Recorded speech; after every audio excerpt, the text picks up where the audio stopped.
सचिव श्री प्रेमचंद कुमार सिन्हा जी, जिला पटना के सचिव श्री मनोज कुमार यादव जी, इस मंच पर उपस्थित लोहिया स्वच्छ बिहार अभियान के नेतागण, हमारे वरिष्ठ साथी श्री सतीश बाबू और मुंगेर जिला के जिला सचिव रंजन कुमार जी एवं इस सदन में उपस्थित जमुई जिला के हमारे प्रतिनिधि एवं प्रेक्षक साथियों, आपके जिला छठे जिला सम्मेलन का उद्घाटन करते हुए आपका क्रांतिकारी लाल सलाम।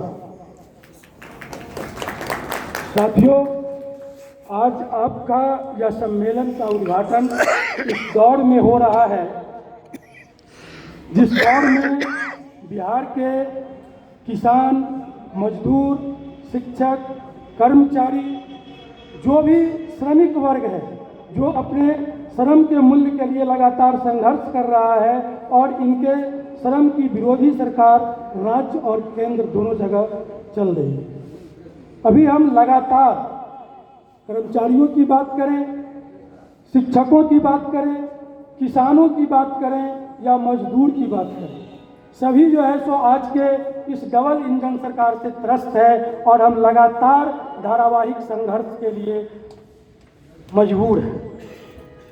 आप किसान की बात कर लें, किसान जो अन्नदाता है, जिसके किसान के खेती करने से सभी लोगों को अनाज खाने के लिए मिलता है,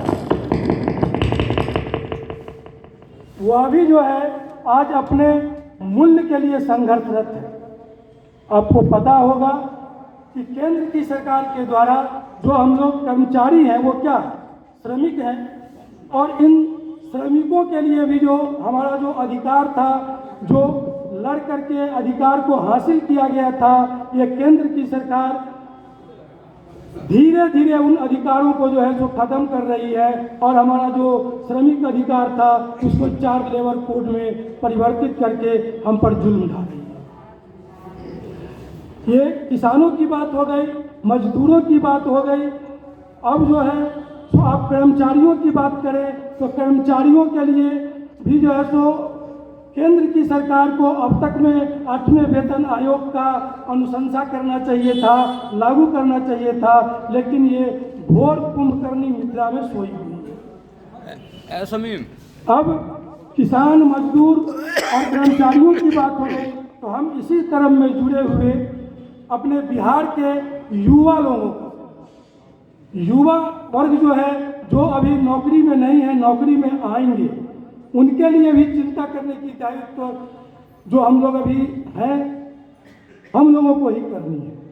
यह चर्चा हम इसलिए भी कर रहे हैं क्योंकि आज जो सम्मेलन है इसमें बहुत कुछ मंथन करने की जरूरत है।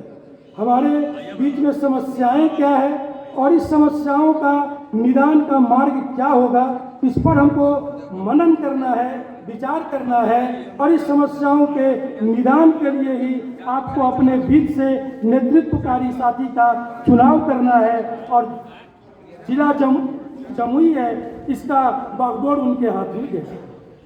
तो इसके मनन के लिए, इसके चिंतन के लिए हम लोग आज उपस्थित हैं। तो हम बात करते हैं, अभी हम आए यहाँ, कुछ लोगों से परिचय हो रहा था, बातें हो रही थी और एक बहुत बड़ी जटिल समस्या हमारे बीच में है कि युवा लोग सेवा में आ रहे हैं लगभग 15 वर्षों से, 5, 19, 24, लगभग 19 वर्षों से जो लोग सेवा में आ रहे हैं, चाहे किसी भी माध्यम से, उनको पेंशन, न्यू पेंशन स्कीम के नाम पर सरकार उनके साथ हकमारी कर रही है और इसके लिए महासंघ अनेक तरीकों से और राज्य स्तर पर जो पेंशन की, देश के स्तर पर जो पेंशन की लड़ाई चल रही है, उसमें महासंघ की अहम भूमिका है और इस पर भी जो है तो आगे विस्तृत चर्चा होगी। इसमें सक्रिय रूप से हमारे महासचिव और पटना जिला के जिला सचिव जो आए हैं, ये लोग मुख्य रूप से पेंशन के संबंध में आपसे बात रखेंगे और इसकी आवश्यकता क्या है, इस पर जो है तो विचार करेंगे। हम एक प्रकाश डाल दे रहे हैं कि पेंशन आवश्यक क्यों है। शुरुआत में जब 2005 में पेंशन आई तो उस समय जैसे अभी चल रहा है भारत का निर्माण करना है, भारत को जो है सो बहुत आगे लेकर के जाना है, तरह तरह की बातें हो रही है। केंद्र सरकार का आप मैसेज देखेंगे तो भारत बहुत आगे जा रहा है, लेकिन भारत के लोग कहाँ जा रहे हैं? भारत में और भारत के राज्यों में काम करने वाले किसान मजदूर कहाँ जा रहे हैं? उनकी सुख सुविधाएं कहाँ जा रही है? यह देखना होगा। हमारे यहाँ किसान जो खेती कर रहे हैं उनको उचित मूल्य मिल रहा है कि नहीं, यह देखना होगा। उसी कड़ी में पेंशन सरकारी कर्मचारियों को आवश्यक क्यों है? शुरुआत में अटल जी की सरकार थी और उस समय न्यू पेंशन लाती थी। उस समय बहुत बड़ा सपना दिखाया गया था कि पेंशन यह जो है यह पुरानी पेंशन से बहुत अच्छा है, लेकिन नई पेंशन योजना में जो सुप्रीम कोर्ट के आदेश के आलोक में हमको लगता है कि शिक्षा विभाग में 3400-3500 शिक्षकों की बहाली हुई थी। उसमें जो बहुत पहले से ट्रेंड शिक्षक थे वो भी थे और जो बाद में ट्रेंड हुए थे वो भी थे। और वहाँ से प्रभाव दिखा कि जो पुराने शिक्षक थे वो जब 8 वर्ष 10 वर्ष की सेवा पूरी करके सेवानिवृत्त होने लगे तो बात आई कि उनको पेंशन क्या मिल रहा है। तो किन्हीं का पेंशन 1700, किसी का 1800, किसी का 2100, किसी का 2200 यह निर्धारित हो रहा था। और उस समय यह चौंकाने वाली बात कि जो आदमी 70,000 80,000 वेतन पा रहा है और अचानक से 2000-2200 पेंशन पर रिटायर कर दिया गया, उनका बुढ़ापा कैसे कटेगा? ये चिंता की बात थी। और इसका दुष्प्रभाव जानने के बाद महासंघ के कार्यक्रम में आज पेंशन मुख्य मुद्दा है। पेंशन की लड़ाई हम लड़ रहे हैं। तो इस मंच के माध्यम से हम आह्वान करना चाहेंगे कि हम जो पुराने लोग हैं, जो पुराने शिक्षक कर्मचारी हैं, इनकी जिम्मेवारी है पेंशन की लड़ाई को मजबूत करना, क्योंकि पेंशन हमारे समय में ही हमारे मुट्ठी से निकल गया। इस बात को मानते हैं ना? पुराने लोग सेवा कर रहे थे और उनके सेवा करते करते उनके सेवा काल में ही पेंशन जो है सो नए लोगों के लिए मुट्ठी से निकल गया। तो हमारा दायित्व बनता है कि हम पेंशन की लड़ाई को मजबूत करें, एक धार को तैयार करें। और जो नए साथी हैं, जो नए लोग आए हैं, वो अभी मूल्यांकन नहीं कर पा रहे हैं कि उनका वेतन क्या है और उनका पेंशन क्या होगा। पेंशन होगा तो उसका स्वरूप कैसा होगा, वह जो है सो अस्थायी पेंशन होगा कि नहीं होगा। जब आप सेवानिवृत्त होकर के घर जाते हैं, जब आप बुढ़ापे की अवस्था में होते हैं, उस समय आपको तरह तरह की बीमारियां घेरती है और उस समय इलाज के लिए अधिक पैसे की आवश्यकता होती है। और वैसे स्थिति में आपका सहारा आपका पेंशन ही होता है। तो पेंशन की लड़ाई को मजबूत करने के लिए यहाँ जो पुराने लोग हैं उनसे आह्वान है कि वो नए लोगों को सचेत करें, सजग करें, शिक्षित करें और शिक्षित करके पेंशन के लड़ाई के धार को तेज करते हुए नए साथियों को जोड़ें और उनको इस ओर अग्रसर करें। अब सरकार की बात है, जो हम काम कर रहे हैं वो नए कर्मचारी हैं, पुराने कर्मचारी हैं, उनके लिए चिंता का विषय है 8वां वेतन पुनरीक्षण आयोग का गठन।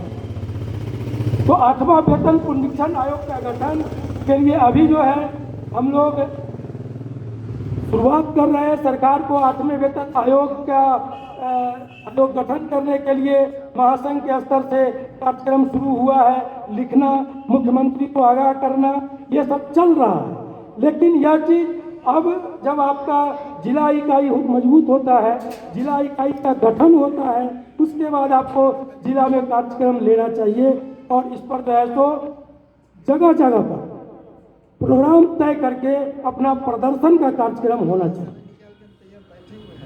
अभी इस सम्मेलन के क्रम में ही आपको यह सूचना दें कि हम लोग जो है तो 25 तारीख को यहाँ से हम लोग जाएंगे। 25 तारीख को महासंघ के राज्य सचिव मंडल की बैठक निर्धारित है।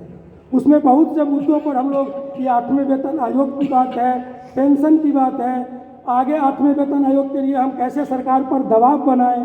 हमारा अभी जो है तो जब 50% DA एक्सिट किया तो आवास भत्ता में बढ़ोतरी हुई, जो नियम का 25% के बाद ही हो जाना चाहिए था, वो नहीं हुआ। सरकार जो है तो जगह जगह पर तरह तरह का बहाना बना करके समय को टाल करके हमारे जो अधिकार है या जो हमारा समझौता है, अधिकार क्या कहें, जो हमारा समझौता किया हुआ है सरकार के साथ, उन समझौतों को भी सरकार लागू नहीं करती है। तो इसको कैसे लागू कराया जाए? तो इसका एकमात्र उपाय होगा कि हम अपने ब्लॉक में, प्रखंड स्तर पर, जिला स्तर पर जो आंदोलन को तेज करें, और वह आंदोलन जब जिला और प्रखंड स्तर पर तेज होगा तो हम एक कार्यक्रम सुनियोजित करके बजट सत्र में जिला में या राज्य में हम जो है सो कार्यक्रम तय करें। तो यह ताकत राज्य को तब मिलता है जब आपका जिला का संगठन मजबूत होता है।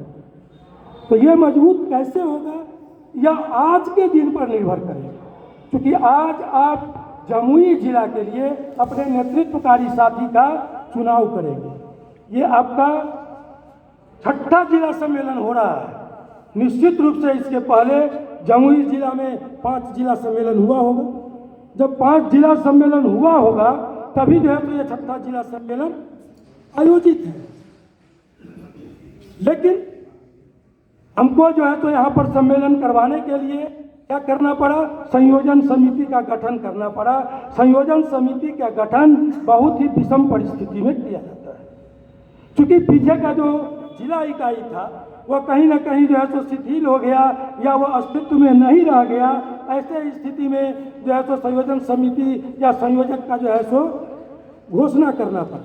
लेकिन इतने अल्प समय में जो निरंजन जी के द्वारा संयोजक रहते हुए जो प्रयास किया गया है वह बहुत ही तारीफ की बात है कि बहुत कम समय में इन्होंने जो है सो जिला सम्मेलन आयोजित किया और आपके बीच आज जिला सम्मेलन हो रहा है जो सफल है। इसकी हम कामना करते हैं। तो इसके लिए हम चाहेंगे कि आपके बीच में निरंजन जी के सफल प्रयास के लिए आप लोगों को एक उत्साहवर्धक ताली जो है सो बजाना चाहिए। अब साथियों, समस्या आपको लगेगा कि सिर्फ समस्या गिनाया जा रहा है। समस्या इसलिए गिनाया जा रहा है कि आपको चाहिए कि आप अपने समस्या पर मंथन करें। जब आपको अपनी समस्या का भान होगा तभी आप उससे निजात पाने का उपाय खोज पाइएगा, उसके लिए संघर्ष कर पाइएगा, संघर्ष के लिए तैयार हो पाइएगा। अब अभी भी जमुई जिला में जो संख्या बल होना चाहिए वो जो है सो नहीं दिख रहा है। जितने विभाग का कार्यालय होगा उतने विभाग के प्रतिनिधि नहीं दिख रहे हैं। फिर भी जितने सजग आदमी हैं उतने आदमी आए, इतने ही आदमी को सजग करके इनका तालमेल बना के जोड़ के हम आगे बढ़ेंगे, और जब हम आगे बढ़ते जाएंगे तो हमारा कारवा भी बढ़ता चला जाएगा। तो इसके लिए हमें प्रयासरत रहना है। अब सरकार की बात है।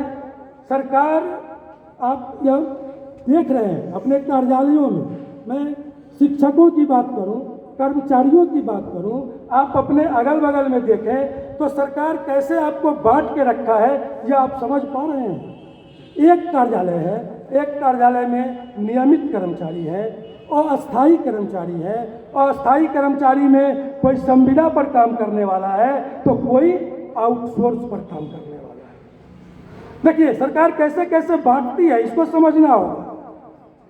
संविदा पर सरकार ने पहले कॉन्ट्रैक्ट बेसिस लाया था कि 11 महीना काम लेंगे, फिर काम को देखते हुए शिक्षकों की बहाली भी 11 महीना के लिए हुई थी, बाद में एक्सटेंशन हुआ।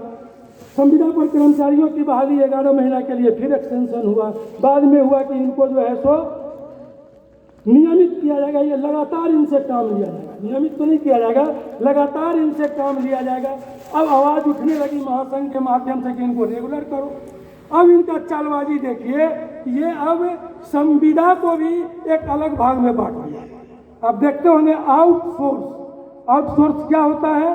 तो सरकार और कर्मचारी के बीच में सरकार एक एजेंसी बुलाती है, पैसा सरकार का भुगतान होता है, लेकिन वह क्या कहता है कि हम उस कर्मी को सीधे भुगतान नहीं कर रहे हैं, मतलब वो सरकारी कर्मी नहीं है। वो कर्मी कैसा है?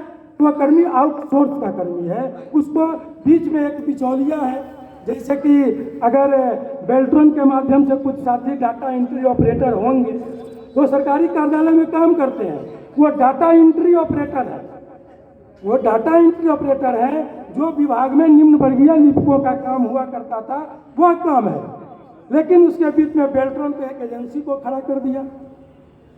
साहब का गाड़ी चलेगा, साहब का गाड़ी चलेगा, गाड़ी की व्यवस्था है, निरीक्षण करना है, तो गाड़ी चलाने के लिए ड्राइवर चाहिए कि नहीं चाहिए?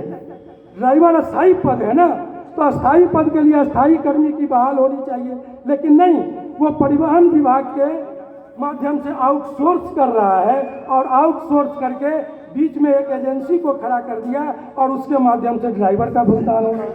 सरकार यह चाल चल क्यों रही है कि हमको ऐसे कर्मियों को अस्थायी न करना पड़े। जब भी अस्थायीकरण की बात उठे तो वह यह कह दे कि ऐसे कर्मचारी को तो हमने नियुक्त किया नहीं है, ये तो एजेंसी के माध्यम से आया है, मतलब मेरा कर्मचारी नहीं है।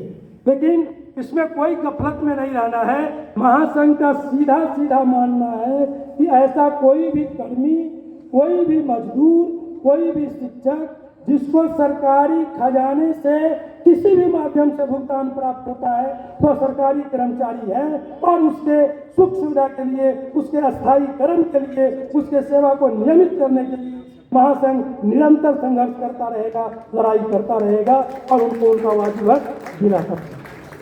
महासंघ गोपूत की यह पहचान है। सरकार की यह कोई नई चाल नहीं है, चाहे कोई भी सरकार हो। पहले की भी सरकार की यही बात थी। आप PWD कोड पढ़िएगा, सेवा संहिता पढ़िएगा, ये सरकार कमजोर मध्यम वर्गीय लोग जो नौकरी करने के लिए विवश होते हैं उनको गफलत में डालेगा। गफलत में डाल करके ये आउटसोर्स और कॉन्ट्रैक्ट दुनिया का शब्द आया है, जिसका हमको बहुत मजबूती के साथ जिला स्तर से लड़ाई तेज करना है, इसके विरोध में आवाज़ उठाना है और इस आवाज़ को सरकार तक पहुंचाना है। इसमें आपके सहयोग की अहम भूमिका है। बिना जिला स्तर पर, बिना ब्लॉक स्तर पर संघर्ष किए हुए आपकी बात राज्य तक नहीं पहुंच पाएगी। तो इसके लिए आपको मजबूत होने की आवश्यकता है और ऐसे लोगों को इस सम्मेलन के माध्यम से आपको चुनने की आवश्यकता है। जहाँ तक कर्मचारियों का इसका सवाल है, कर्मचारियों का जहाँ तक सवाल है, उसको हल कराने के लिए महासंघ लगातार संघर्षरत है। वो संघर्ष चल